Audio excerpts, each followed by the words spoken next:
धाकड़ खबर बेखौफसुमा बेबाक अंदाज। धाकड़ खबर के न्यूज़ रूम से मैं आपके साथ हूं अकरम रईस खान। पहले स्वामी प्रसाद मौर्य और उनके काफिले पर हमला किया गया, दर्जनों गाड़ियों को तोड़ फोड़ दिया गया, क्षतिग्रस्त कर दिया गया, ड्राइवर समेत कई लोगों को लहूलुहान कर दिया गया, गंभीर रूप से घायल कर दिया गया।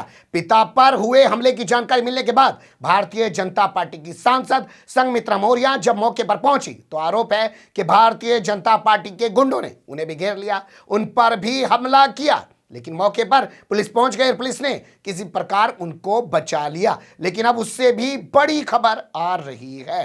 पिता के ऊपर हुए हमले के बाद मौके पर पहुंचकर भारतीय जनता पार्टी के कार्यकर्ताओं को गुंडा बताने वाली भारतीय जनता पार्टी की सांसद संघमित्रा मौर्य पर एफआईआर दर्ज कर दी गई है। संघमित्रा पर अकेले एफआईआर दर्ज नहीं की गई है, संघमित्रा समेत 26 लोगों के खिलाफ एफआईआर दर्ज की गई है।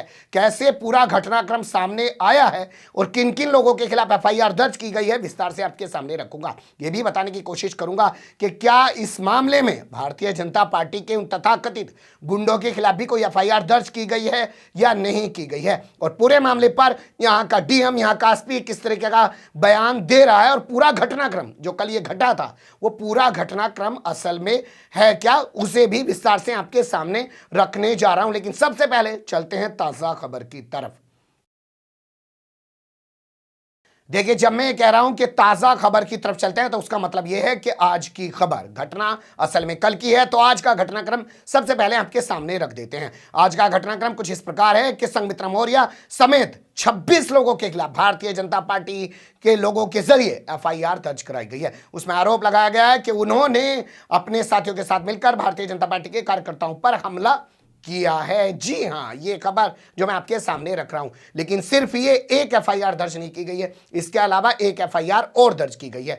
वो दर्ज की गई है समाजवादी पार्टी के जिला अध्यक्ष की तरफ से। आप जानते हैं समाजवादी पार्टी के टिकट पर कुशीनगर के फाजिल नगर से स्वामी प्रसाद मौर्य चुनाव लड़ रहे हैं, जो अभी तक योगी सरकार में कैबिनेट मिनिस्टर हुआ करते थे। आखिरी टाइम में जैसे ही आदर्श आचार संहिता लागू हुई, उन्होंने अपने कई साथी मंत्रियों के साथ भारतीय जनता पार्टी को छोड़ दिया, योगी सरकार को छोड़ दिया और वो चले गए समाजवादी पार्टी में, और अब वो फाजिल नगर से विधानसभा चुनाव लड़ रहे हैं। कल उनका रोड शो था, उसी दौरान उनके ऊपर हमला हुआ था। तो समाजवादी पार्टी के जिला अध्यक्ष की ओर से भारतीय जनता पार्टी के विधानसभा प्रत्याशी सुरेंद्र कुशवाहा समेत 18 लोगों को नामजद करते हुए, जी हां 18 लोगों को नामजद करते हुए कुल 100 अज्ञात लोगों के खिलाफ एफआईआर दर्ज कराई गई है। इस पूरे मामले पर पत्रकारों ने यहां के डीएम और एसपी से बात की है। एसपी का कहना है कि परमिशन जो है वो सिर्फ भारतीय जनता पार्टी के लोगों के पास थी, समाजवादी पार्टी के लोगों के पास सिर्फ 2 गाड़ियों की परमिशन थी और उन्होंने बहुत सारी गाड़ियां अपने काफिले में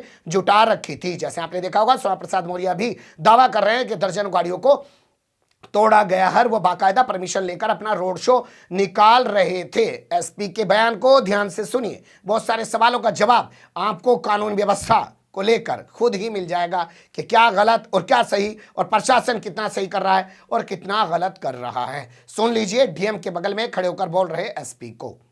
पे पथराव हुआ, ऐसी सूचना मिली, ऐसा उनका आरोप है कि भाजपा कार्यकर्ताओं ने लगाया। क्या है पूरा मामला, क्या जांच में सामने आया?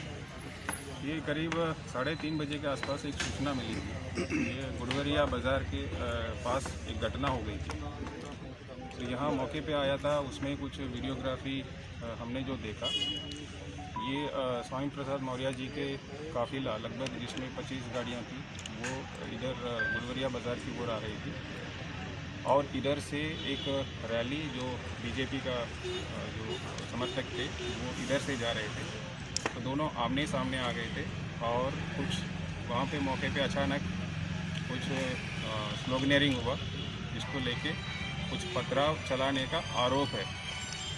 और इसमें जो वीडियोग्राफी में देखा गया था, जो स्वामी प्रसाद मौर्य जी के जो काफिले हैं, उसमें कुछ गाड़ी के शीशे में वो परमिशन नहीं पाया गया और गाड़ियों के शीशे टूटा हुआ भी पाया गया।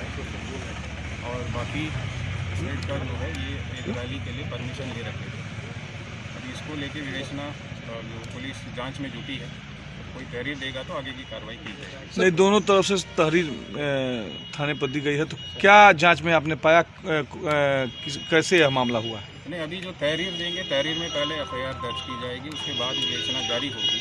जो प्राइमरी फेज है, हमारे पास अभी कुछ वीडियो क्लिप्स है, वीडियोग्राफी है, और जो उनका वर्जन जो तहरीर देंगे उसके बाद हम जो विवेचना के बाद ये सामने निकल के आएगा किस प्रकार की है, क्योंकि आप जानते हैं परसों चुनाव है, तो उसके दृष्टिगत भी ये इनकार नहीं किया जा सकता है कि इसको कौन इसका किस रूप में उसको बताना चाहता है। तो उसके दृष्टिगत ये संवेदनशीलता को भी ध्यान में रखते हुए इसकी जांच में पुलिस जुटी है। सर दोनों पार्टियों की रैलियों का परमिशन था क्या, सपा और भाजपा?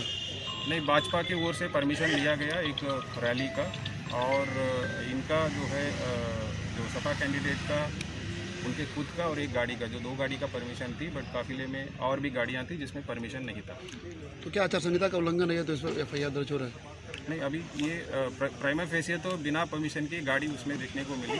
अब जो उसका एक प्रक्रिया है हम उसको फॉलो करेंगे, क्योंकि गाड़ियों में तो सुन लिया आपने डीएम के बगल में खड़े होकर बोल रहे एसपी को। अब कुछ अखबारों की कटिंग आपके सामने रख देते हैं। जैसे ही स्थानीय अखबारों में खबर छपी है कि वहां बिशुनपुर के अंदर जो इलाका है जहां पे बवाल हुआ है, वहां तनावपूर्ण स्थिति है, भारी पुलिस फोर्स वहां तैनात कर रखा है और हालात फिलहाल कंट्रोल में हैं। बता दें आपको, छठे चरण के तहत कुशीनगर में मतदान होने जा रहा है 3 मार्च को, और उसका प्रचार करने का जो आखिरी दिन था वो था 1 मार्च को। 1 मार्च को जब प्रचार हो रहा था तो उस दौरान समाजवादी पार्टी के इस रोड शो पर आरोप है कि भारतीय जनता पार्टी के गुंडों ने हमला कर दिया, विधायक ने हमला कर दिया अपने साथियों के साथ मिलकर। तमाम जो वीडियो सामने आए हैं वो सिर्फ एक तरफा सामने आ रहे हैं समाजवादी पार्टी के। भारतीय जनता पार्टी के किसी नेता का कोई वीडियो, कोई कार्यकर्ता का कोई वीडियो सामने नहीं आया जिसमें वो कह रहा हो कि हमारे ऊपर हमला हुआ है। लेकिन बावजूद इसके प्रशासन ने दोनों तरफ से मुकदमा दर्ज कर दिया है। इसे कैसे देखा और समझा जा सकता है आप लोग सोचिएगा, लेकिन अब आपको बताते हैं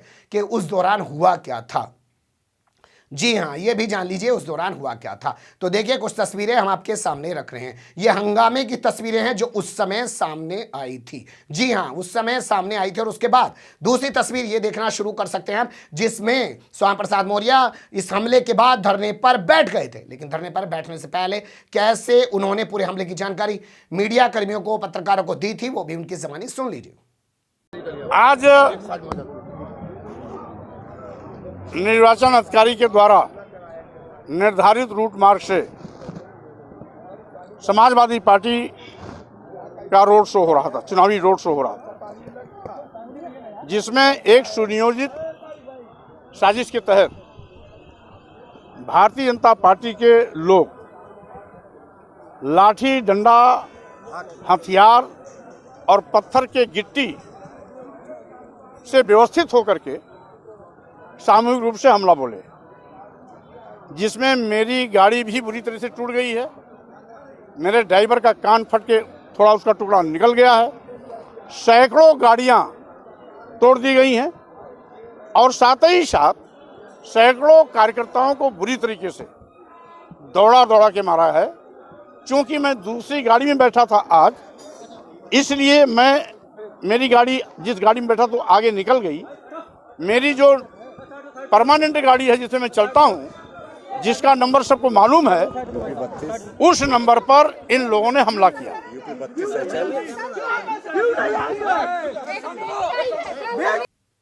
सुन लिया आपने कैसे वो बता रहे हैं पूरी घटना के बारे में। इस घटना को लेकर अखिलेश यादव ने और तमाम विपक्षी नेताओं ने सवाल उठाए हैं। वहीं भारतीय जनता पार्टी के जो स्थानीय प्रत्याशी हैं सुरेंद्र कुशवाहा या उनके किसी कार्यकर्ता का कोई वीडियो सामने नहीं आया, लेकिन बावजूद उसके प्रशासन ने संघमित्रा मौर्य जो भारतीय जनता पार्टी की सांसद है उन्हीं के खिलाफ मुकदमा दर्ज कर दिया है। यह अपने आप में एक बहुत बड़ा सवाल है। संघमित्रा मौर्य ने भी इस पर अपनी प्रतिक्रिया दी है, लेकिन उस खबर को अलग से हम आपके सामने थोड़ी देर बाद रखने की कोशिश करेंगे। फिलहाल बने रहिएगा धाकड़ खबर के साथ। कमेंट्स के रूप में आप लोग अपनी राय दे सकते हैं, खबर को लाइक कर सकते हैं, चैनल को सब्सक्राइब कर सकते हैं और ज़्यादा से ज़्यादा हमारी खबरों को शेयर कर सकते हैं। फिर ऐसे ही किसी सुलगते हुए या उलझते मुद्दे लेकर मैं आपके सामने हूँगा हाजिर। फिलहाल अभी मुझे दें इजाज़त।